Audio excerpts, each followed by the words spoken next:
सर्व विद्यार्थी मित्रांचं इयत्ता 6वीच्या भूगोल या विषयामध्ये पुनश्च एकदा सहर्ष स्वागत. मित्रांनो, आज आपण इयत्ता 6वीच्या भूगोल या विषयामध्ये चौथ्या पाठाबद्दल माहिती घेणार आहोत. आज आपण चौथा पाठ भूगोल या विषयाचा सुरू करणार आहोत.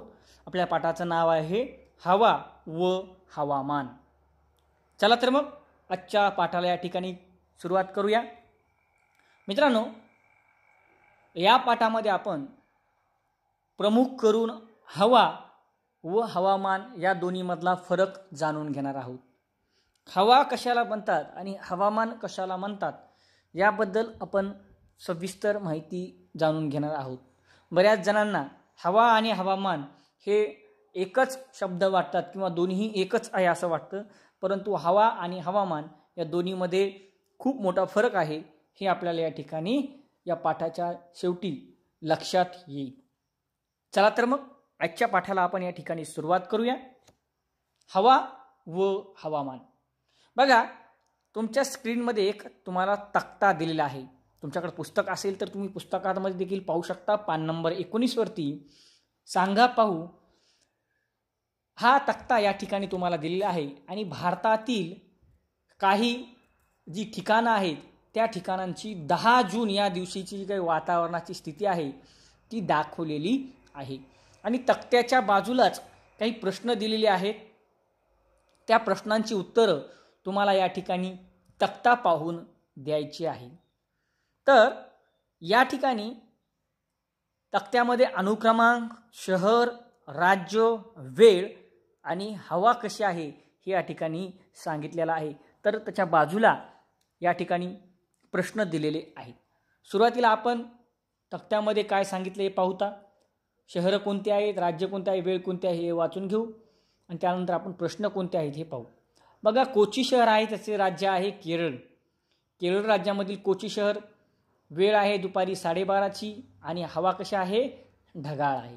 भोपाळ शहर जे मध्य प्रदेश राज्यामध्ये आहे, दुपारी 12:30ची वेळ आहे. या ठिकाणी ऊन कडक पडलेलं आहे. त्यानंतर मसुरी जे उत्तराखंड राज्यामध्ये आहे, दुपारची 12:30ची वेळ आहे आणि इथली हवा थंड व बेताचे ऊन आहे. अशा प्रकारचं वातावरण या तिन्ही ठिकाणचं आहे. मित्रांनो, आता पुढील प्रश्नांची आपल्याला उत्तरं द्यायची आहेत. तक्ता आपण पाहिलेला आहे. प्रश्न पहिला असा आहे की कोणत्या ठिकाणाचे वाळत घातलेले कपडे लवकर वाळतील आणि ते सकारण सांगायचे आहे.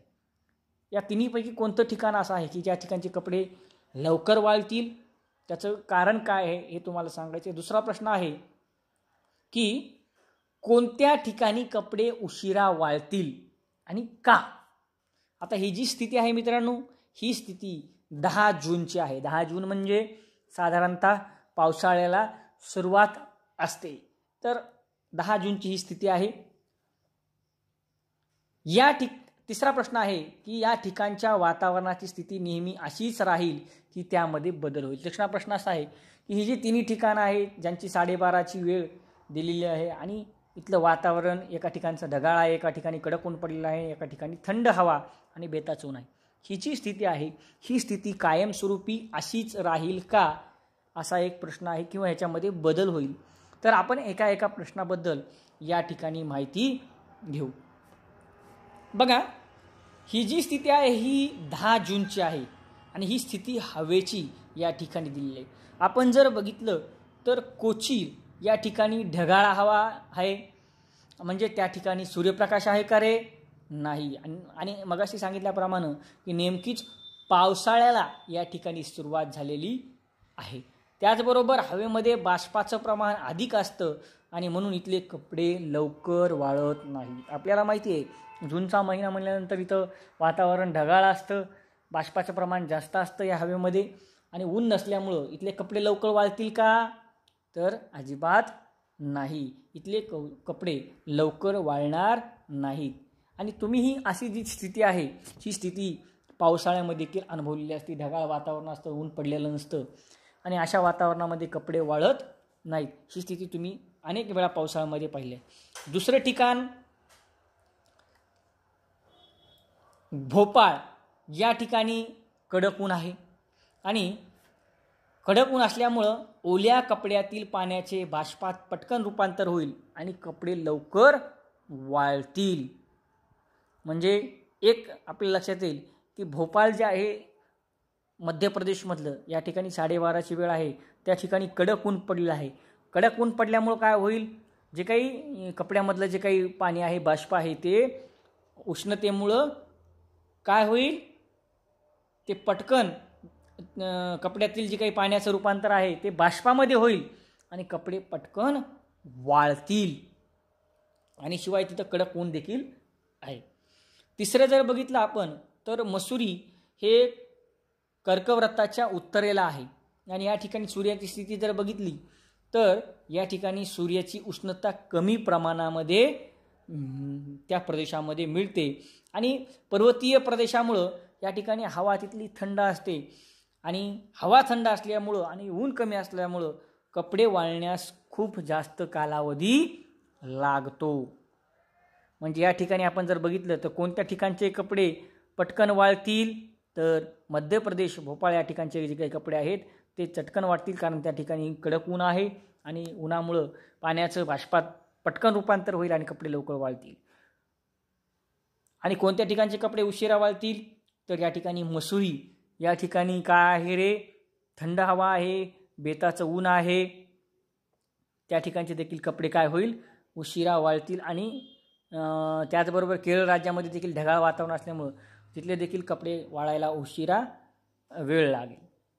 आणि तिसरा प्रश्न असा आहे की या ठिकाणच्या जे काही वातावरणाच्या स्थिती आहेत हे नेहमी अशाच राहतील का, तर याचं उत्तर असं आहे की या ठिकाणचे जे वातावरण आहे हे असंच राहणार नाही, यामध्ये काही कालावधीनंतर आपोआप बदल होईल. आलं लक्षात. तर या वातावरणामध्ये या ठिकाणी निश्चितपणे बदल होईल, कारण आपण बघतो की सकाळी ऊन असतं, सांच्यापारी थोड्या वेळानंतर काय होईल, पुन्हा ऊन कमी होईल, पुन्हा आपल्याला थंडी वाजायला लागेल. पुन्हा दुसऱ्या दिवशी जर बघितलं तर आपल्याला ती स्थिती कायम राहील का, तर कदाचित राहणार नाही. बघा, वातावरणातली जी काही उष्णता आहे, बाष्प आहे, तसंच वाहत्या वाऱ्यानं देखील कपडे लवकर वाळतात. वारं जर जास्त प्रमाणात सुटत असेल तर आपण कपडे वर वाळायला घालतो बघा गच्चीवर. वारं सुटल्यानंतर कपडे लवकर वाळलेले आपल्याला लक्षात येतात. वातावरणाच्या स्थितीत याप्रमाणे सतत बदल होत असतात. मी तुम्हाला सांगितलं त्या पद्धतीनं की वातावरणाची जी स्थिती आहे ती सातत्यानं बदलत असते. ती कायमस्वरूपी एकच राहते का, तर नाही. आणि हे बदल जे आहेत हे बदल आपण नेहमी अनुभवत असतो. आता चित्रामध्ये जर बघितलं आपण तर आकृती 4.1 मध्ये काही मुलं शेकोटीला बसलेली आहेत आणि शेकोटीला बसल्यानंतर काही प्रश्न या ठिकाणी गोष्टी इथं सांगितलेल्या आहेत. त्या गोष्टी, ते मुद्दे तुमच्या आजच्या वातावरणाशी किंवा कालच्या वातावरणाशी जुळतात का, ते आपल्याला या ठिकाणी पाहायचं आहे, किंवा हवेशी जुळतात का ते पाहायचं आहे. बघा, तुमची कालची किंवा आजची हवा ही अशी होती का, हे या ठिकाणी या मुद्द्यांच्या आधारे जुळून घ्यायचं आहे. सकाळी थंडी होती. तुमच्याकडे सकाळी थंडी होती का, तर तुम्ही आठवून बघायचे की जर तुमच्याकडे थंडी असेल तर हे विधान तुमच्या वाक्याशी किंवा तुमच्या सकाळच्या स्थितीशी, वातावरणाच्या हवेशी जुळतं. दुपारी उकडत होतं. दुपारी अचानक पाऊस आला. पहाटे गार वारा सुटला होता. संध्याकाळी ढग जमा झाले होते. रात्री फार छान चांदणे पडले होते. वाऱ्याची छान झुळूक येत होती. यापैकी काही स्थिती किंवा काही गोष्टी कदाचित तुमच्या आजच्या सकाळच्या वातावरणाशी किंवा कालच्या सकाळच्या वातावरणाशी जुळू शकतात किंवा जुळून येतील. तर ही काय आहे, ही हवेची किंवा वातावरणाची काय आहे, वातावरणामध्ये होणारा बदल आहे. आता हवा आणि हवामान याबद्दल आपण माहिती घेणार आहोत. आता हवा कशाला म्हणतात आणि हवामान कशाला म्हणतात, दोन्हीमध्ये बघा खूप फरक आहे. तर हवा कशाला म्हणतात याबद्दल आपण अगोदर माहिती घेऊ. जर एखाद्या ठिकाणची विशिष्ट वेळेला असणारी वातावरणाची स्थिती आपण प्रत्येकजण अनुभवत असतो, तिचे वर्णनही आपण करतो. ही स्थिती अल्पकालीन असते, यालाच आपण त्या ठिकाणची हवा असं म्हणतो. बघा, एखाद्या ठिकाणचं जर एखाद्या ठिकाणची जर वातावरणाची स्थिती जर बघितली तर ती थोड्या वेळापुरती असते, म्हणजे अल्प काळापुरती ती वातावरणाची स्थिती असते. बऱ्याच वेळा काय होतं की सोसाट्याचा गार वारा त्या ठिकाणी सुटतो. अर्ध्या 1 तासानं 2 तासानंतर हवेची स्थिती ती किंवा वातावरण तशा पद्धतीचं राहील का? तर नाही, त्याच्यामध्ये बदल होतो. हा जो बदल आहे किंवा वातावरणामध्ये हा जो अल्पकाळासाठीचा झालेला जो बदल आहे, याला म्हणतात त्या ठिकाणची हवा. कधी गरम हवा आपल्याला अनुभवायला मिळते, थोड्या वेळानंतर आपण बघतो तर थंड हवा आपल्याला अनुभवायला मिळते. मग ही जी वातावरणाची स्थिती आहे, जी की अल्पकाळासाठी असते, एखाद्या ठिकाणची जी काही वातावरण स्थिती आहे जी अल्पकाळासाठी असते, तिला आपण हवा असं म्हणतो. उदाहरणार्थ थंड हवा, गरम हवा, कोरडी हवा, दमट हवा इत्यादी. आलं लक्षात? तर हवा म्हणजे काय? तर एखाद्या ठिकाणची वातावरणाची अल्पकालीन स्थिती म्हणजे हवा होय. अशा पद्धतीनं हवा म्हणजे काय याबद्दल आजच्या तासिकेला आपण माहिती घेतलेली आहे. उद्याच्या तासिकेमध्ये आपण हवामानाबद्दल माहिती घेणार आहोत. तर या ठिकाणी आपण थांबूया, भेटूया उद्याच्या तासिकेमध्ये. आणि तोपर्यंत हा पाठ तुम्ही पूर्ण वाचून घ्या. पाठाच्या शेवटी या ठिकाणी तुम्हाला एक QR कोड दिलेला आहे. हा QR कोड तुम्ही वाचायचा आहे, स्कॅन करायचा आहे मोबाईलमध्ये. आणि मोबाईलमध्ये स्कॅन केल्यानंतर तुम्हाला मोबाईलमध्ये काही प्रश्न येतील, छोटे छोटे काही माहिती येईल त्या QR कोडच्या माध्यमातून, ती तुम्ही अभ्यासू शकता. ते प्रश्न उत्तर तुम्ही सोडू शकता. तर या ठिकाणी आपण थांबूया. थँक्यू.